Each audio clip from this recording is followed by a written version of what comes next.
Your position, please. Your position. 33.1. Yes. And then under. Okay, 80, 52.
We are all very tired, and many of you in the audience, you'll be rather fatigued after this forced march over the last 4 days.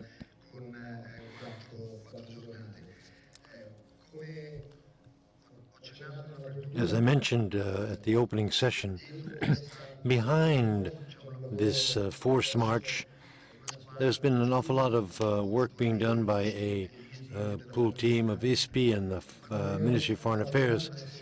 But as I said, behind all that work, there is a willingness to get something done, a vision, a strategy that, as Minister ALFANO mentioned in his opening address, had an initiator in the President of the Council of Ministers, Paolo Gentiloni, a convinced support in his successor at the Ministry of Foreign Affairs, and ongoing engagement by ISPI in the person of its honorary president, Mr. Giorgio NAPOLITANO.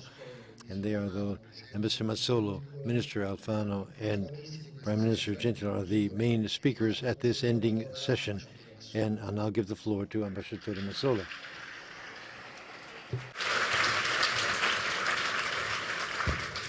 Grazie. Thank you. Well, yes, you're right about being tired. I'll try to be as concise as possible, Mr. President, Mr.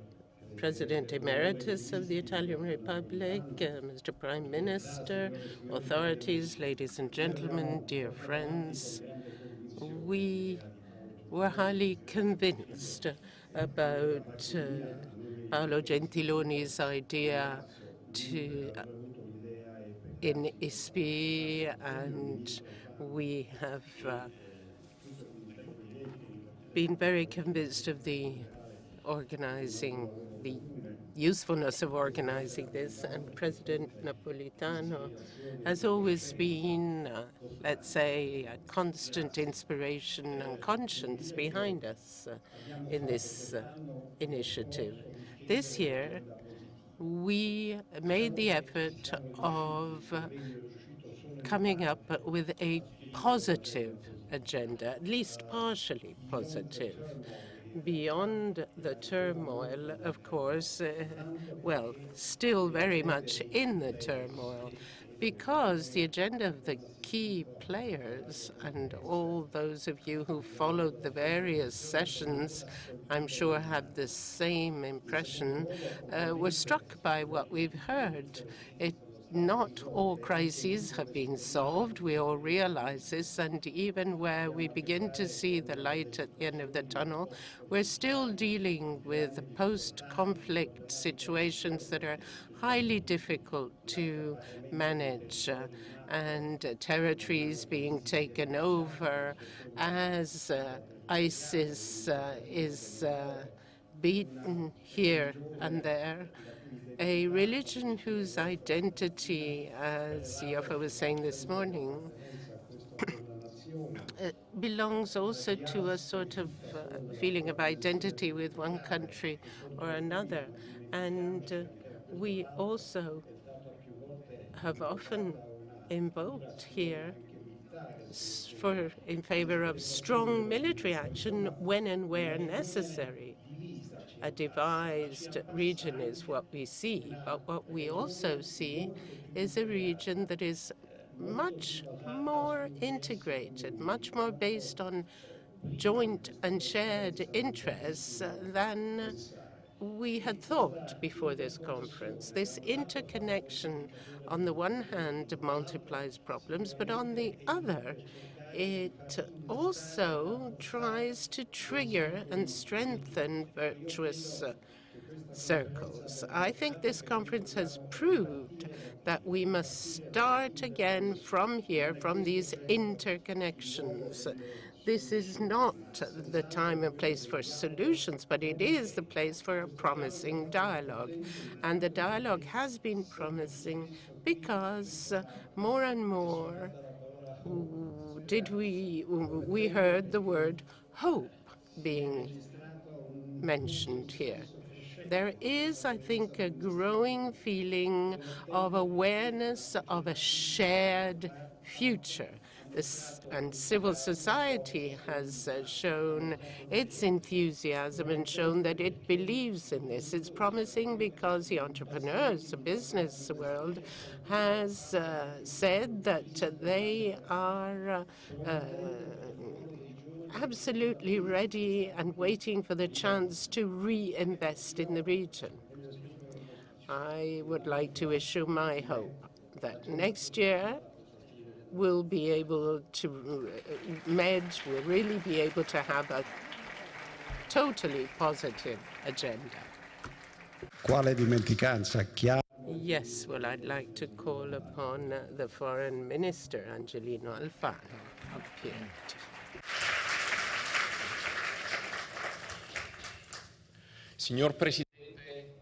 Mr. President Emeritus of the Italian Republic, Mr. Giorgio NAPOLITANO, Mr. Gentiloni, President of the Council of Ministers, fellow ministers still present, distinguished deputies and senators, ladies and gentlemen, these have been 3+1 days, very intense days.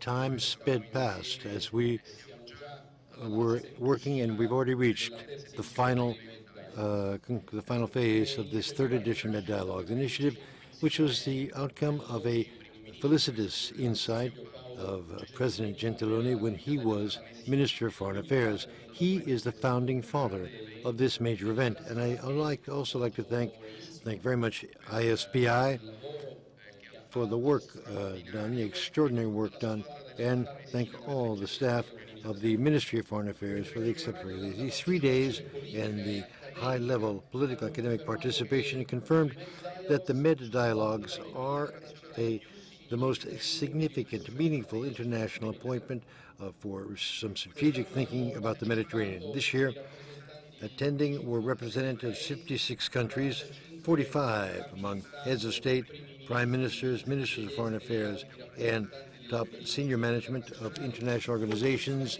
Overall, 800 personalities from the political world, the world of business, culture, and civil society in the Mediterranean basin, and 80 think tanks that contributed quite a bit to in-depth analysis.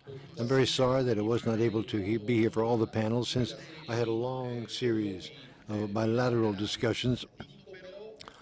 But the sense of this endeavor, this event, also resides in these countless bilaterals that took place in the corridors or in other rooms, because that gave Rome the possibility to become, once again, the capital of dialogue, the possibility of ministers present to discuss different views of point, their ways of understanding the situation in the Mediterranean.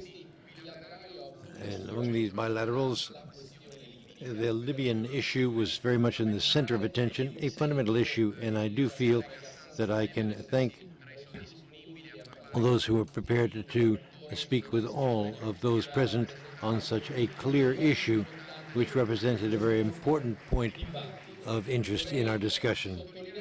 I would like to underline just 2 points that do project the added value of these 3 days. First of all, pluralism.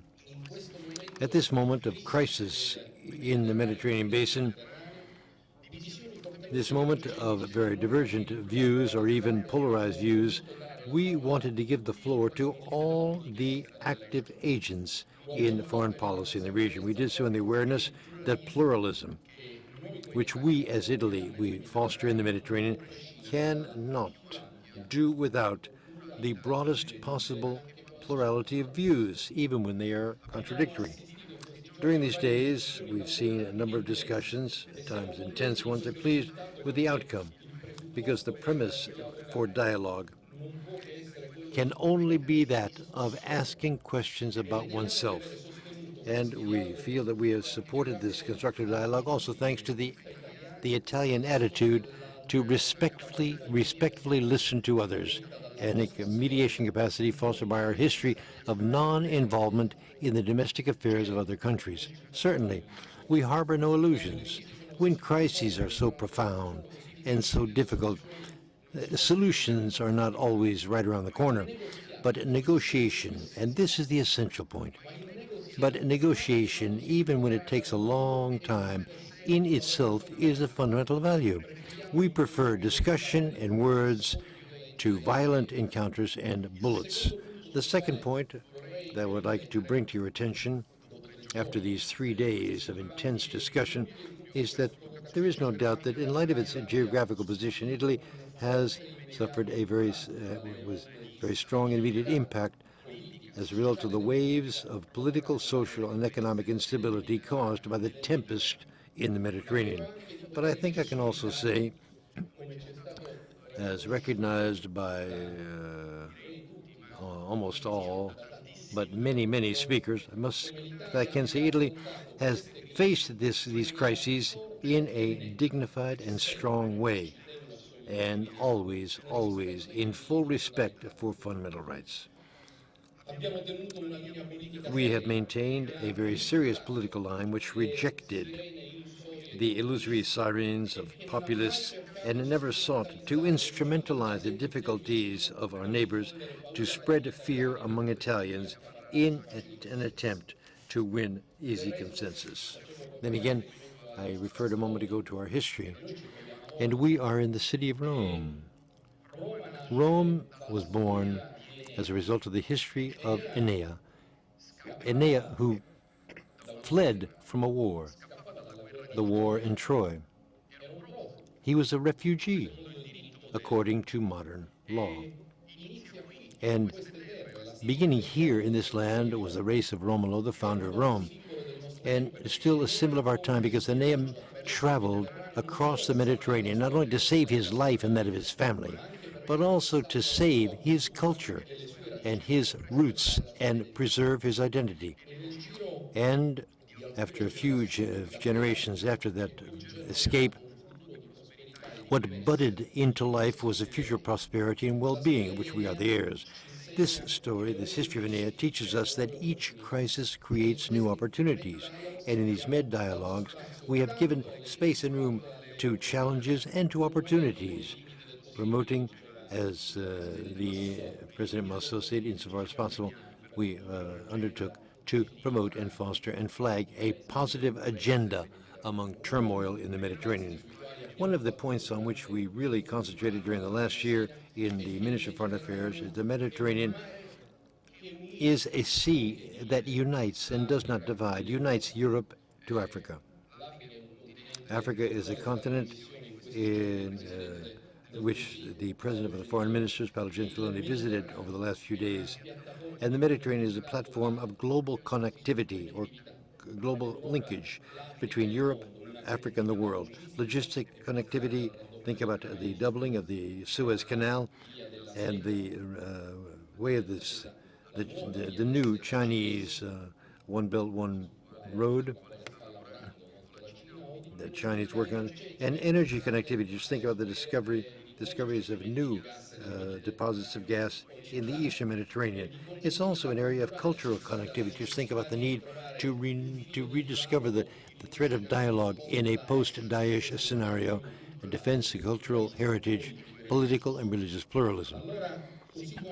Just as in the United States and Canada were the drivers of growth and the development of Central and Southern America, just as China and Japan were the drivers behind the growth and development of the Southeast Asia, Europe is now investing fearlessly in the Mediterranean and from there towards Africa, because the return to growth and development will be enormous. People often talk about the importance of trade, and that's the way things stand. The defense of free trade is a priority shared between our two shores, all the more so since our civilization and our attitude to negotiate are the outcome of the Phoenician empori, the stores, where our forefathers learned that the trade generates not only growth, but also stability. And this is a lesson of the liberalism of the 19th century. It explains that where you've got trade or commodities passing, armies don't walk.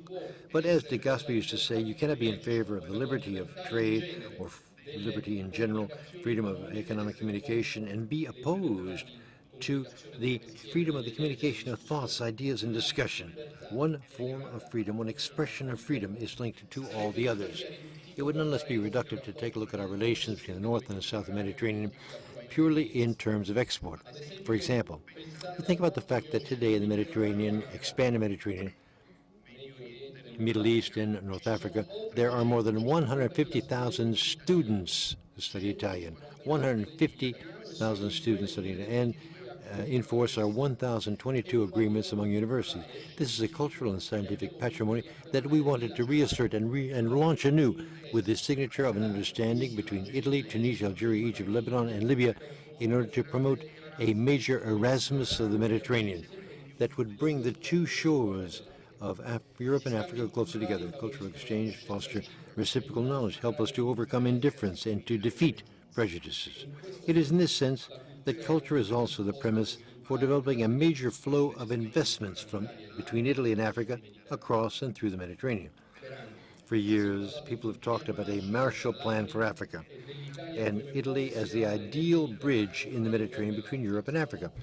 These are concepts, and to avoid just repeating mere slogans, do need to be developed on concrete basis, all the more so since we Mediterraneans have a realistic approach. What we need are pragmatic programs in order to bring the two shores of the Mediterranean closer together, working step after step, project after project. And after many years of real projects, I'm sure that we will have nourished and fanned an irreversible process that will be beyond rhetoric and which will render our common destiny in the Mediterranean something factual. Today, I think I can say that with these mid-dialogues, we have made a step forward in the right direction. Therefore, the direction is the right direction. The goal is possible.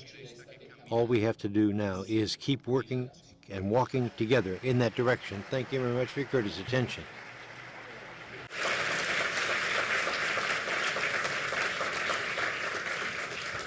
Grazie mille.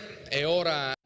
Thank you very much. It is a great pleasure for me to give the floor to the President of the Council of Ministers of the Italian Republic, Paolo Gentiloni.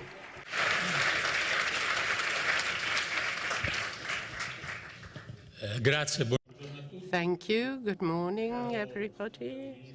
Dear Minister Alfano, Angelino, ministers, ambassadors, authorities, may I too thank you, the Foreign Ministry, our sponsors, ISPI, which through its president and its general director, Paolo, who is the motor behind this machine,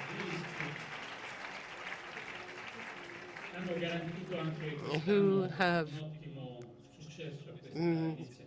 made it possible for this initiative to be a success. And thank you once again to President Napolitano, not only because he's the honorary president of ISPI, but also because a few days ago he spoke to me about the president of Ghana, Mr. Addo, who'd come to Italy about 12 years ago when he was foreign minister, and he was recalling Giorgio Napolitano's return visit to his country. You know that Giorgio Napolitano has held many functions in Italy, but he's always had a very European, a Mediterranean dimension, so I thank him for that. Ladies and gentlemen, in preparing my notes for these conclusions of mine, I was thinking of last Saturday, a day when I was in Carthage, a guest of President Giuseppe, and I would like to wish him well, because Wednesday or Thursday he turned 91. So all the best to him and the young Tunisian colleague who needs our support. President Giuseppe was telling me we are an Arab country, an African country, a country of Muslim religion, but we are, above all, a Mediterranean country. And the smells, the culture, speak a Mediterranean language. We, as Carthaginian, well, we have had relations with Carthage over the years. Our relations have become excellent. But if we got used to thinking and seeing the Mediterranean from Carthage or from Alexandria, or if we could get used to seeing the Mediterranean from the other shore, then we would realize to what extent this small sea is so decisive and central for the rest of the world because of its cultural origins. We saw in the video the various civilizations that were born here, because that is where the monotheistic religions began. Then Asia, with its incredible development over the past 20 years, and Africa, the continent where maybe our future lies, the future of us Europeans, that is, as well. Well, the centrality of the Mediterranean, whether you look at it from Africa, Asia, or wherever, it will appear this central element of the area would become even more evident. We heard some speakers talk of the Mediterranean as the sea of closeness. We feel that. We feel that we are all neighbors, all of us around the Mediterranean. And I think these 2-3 days of dialogues Over and above the difficulties and the tensions that have been discussed, I think this feeling of closeness, of neighborhood, has emerged.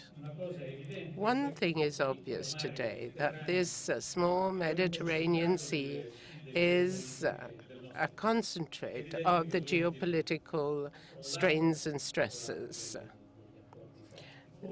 The agreements, many agreements have fallen, those of the colonial times of the superpowers, various national borders have disappeared, and history seemed to be distancing itself from the Mediterranean at one point. Those were the years of when the West when history had seemed to shift somewhere else, to other contexts, other geographical areas. But the return of history has been incredible recently. No order, but many of the factors that triggered this international disorder can obviously stem from the Mediterranean. Ambitions, smaller, medium, super sovereign ambitions that are evident in the Mediterranean, conflicts that resulted from religious differences, fundamentalism that has struck mainly the Islamic countries and people, but then spread to the West and to Europe. The trafficking of migration flows in the hands of the traffickers. The worst side of human nature has had shed light onto it. So I think that for all these reasons, to try to find a Mediterranean agenda, a Mediterranean neighborhood feeling is one of the main challenges. The cradle of humanity has become the cradle of many tensions, too. But we see today already that at the same time, it could be the area that will create hope for a better future. Just think of the war in Yemen that strikes 30 million people that have no way out, or at least for the moment. But we also have positive results. The nuclear entente with Iran that I hope will not enter into a crisis. There are elements there, but that result, I think, should be considered an acquis that cannot be challenged. We have still challenges open that do, however, where we do have elements of hope and where we see the light at the end of the tunnel. I think there are the prerequisites for the UN to undertake effective negotiations necessary for stability in Lebanon. And we, our country, we are the country of understatement in foreign policy, and I defend this understatement. But I also repeat that I think we were right over the years when, during the Syrian crisis steps, we always insisted that reality be borne in mind, and that is to say that negotiations should be based on possible elements. Of course, geopolitical interests are going to be defended, but that could also be turned into a positive element, as was the case, I think, in the end. This has been proved. We still have the fight against terrorism. In the first session of MED, The fight against terrorism was the essential element. The anti-Daesh coalition,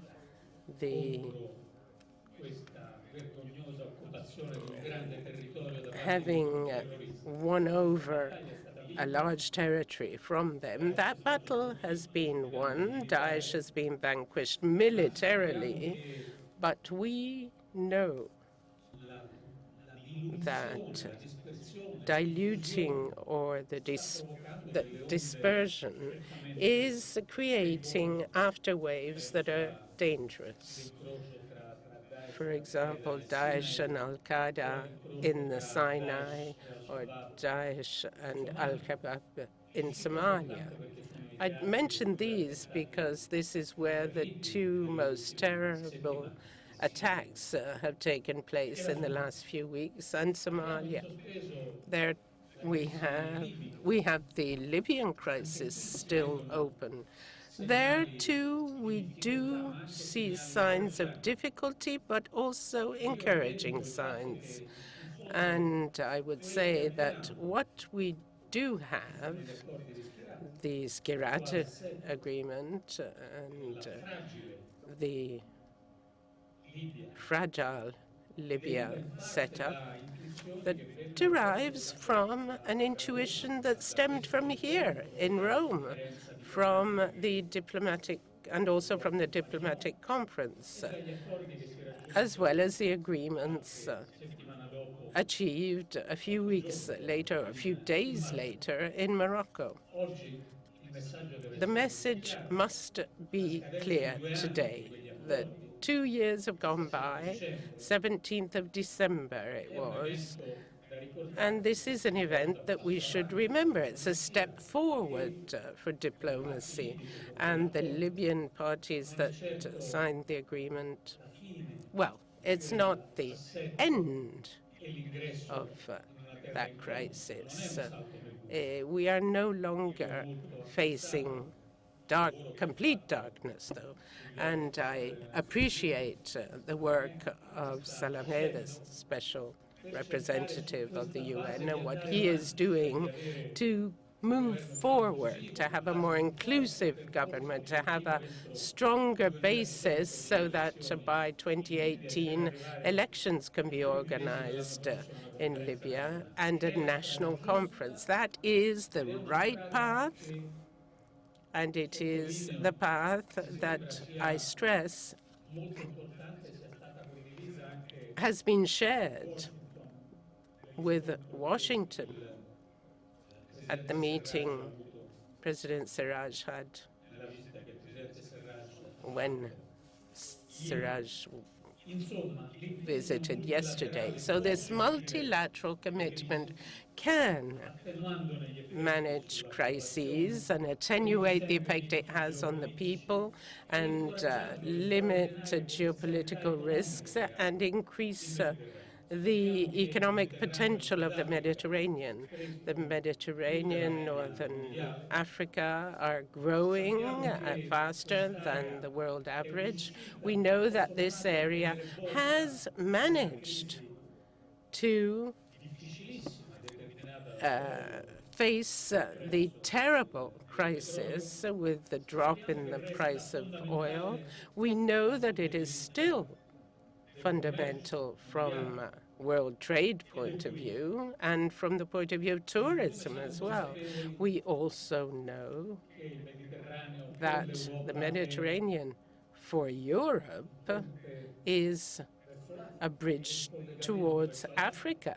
It is our link with Africa, the continent where a great part of our future lies.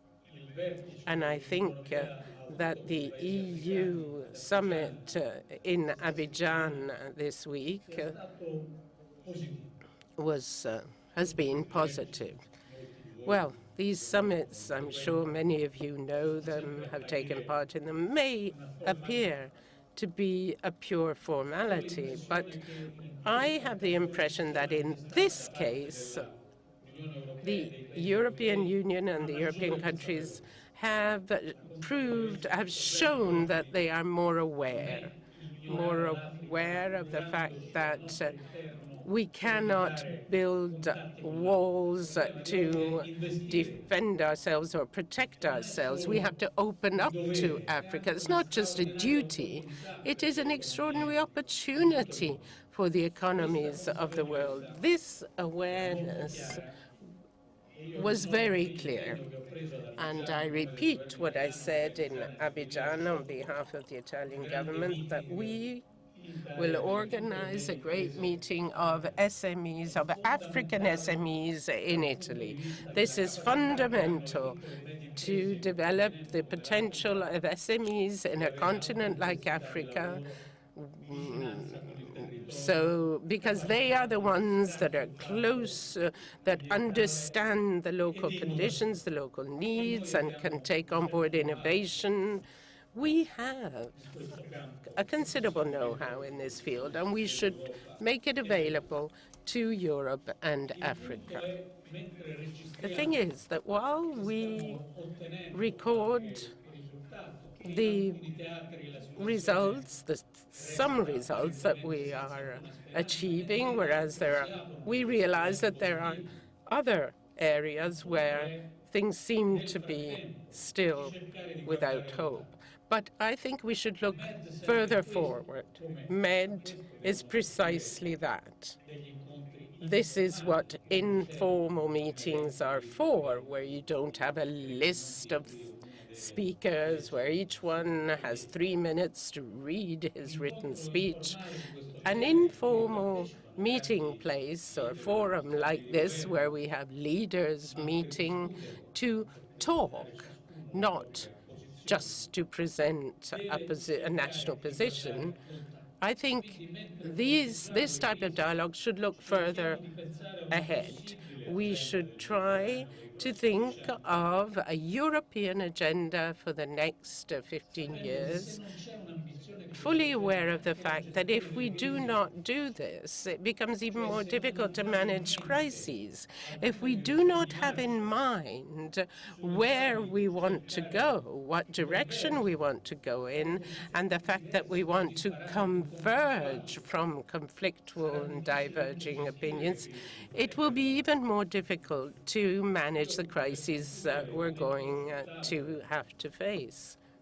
I would just like to list some of the elements for this future work towards convergence, because we really are talking about fundamental things. The first one is the battle against terrorism. We know that here, too, we must work to construct a common journey and path. We must realize what terrorism is and agree on what it is. It's not easy for all of us to agree on this, but a common agenda is possible. A military one, intelligence working together, proliferation of good masters as opposed to bad masters who had such a negative influence on radicalizing our youth. The second point is mutual recognition. I'm talking about borders and religions, religious faiths. How many wars has Europe waged before reaching recognition of religions? But that is the starting point. Recognize our borders and our religious faiths. Third point is economic cooperation. We know that there is a large economic cooperation in Europe. There's a single market.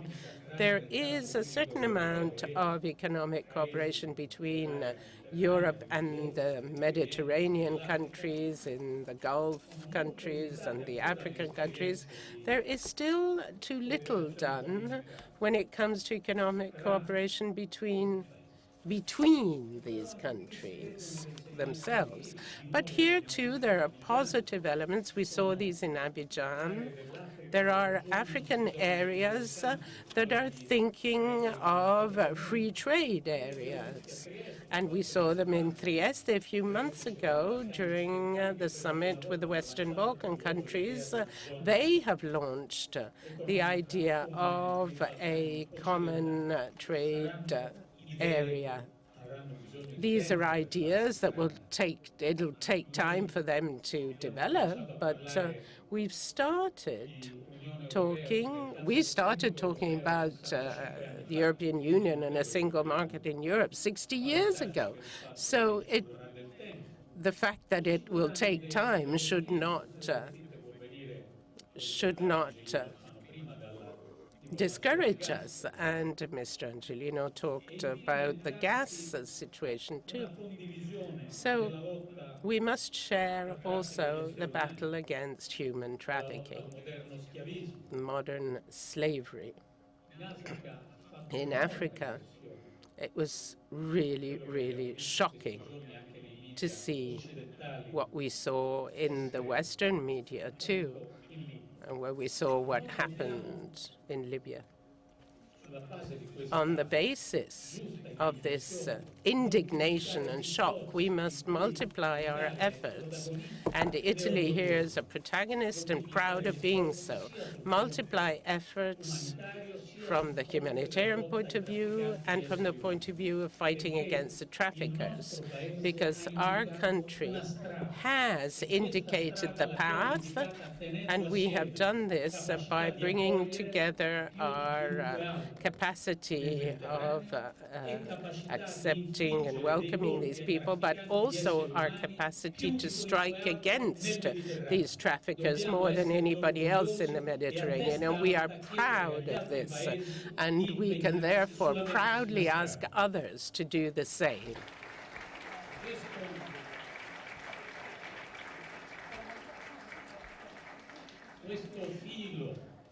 This fil rouge of a Mediterranean shared effort asks all the Mediterranean powers and leaders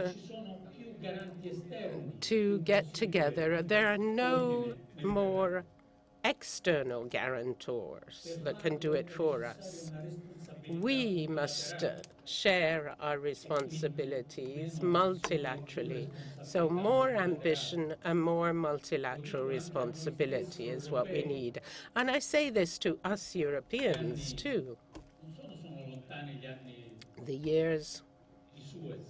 The Suez years are far from us, but also the Libya intervention years are far away. We must collaborate to construct a new Mediterranean order with all the regions involved, who must all have a part to play, but nobody must expect to be the protagonist over others. We must all work together.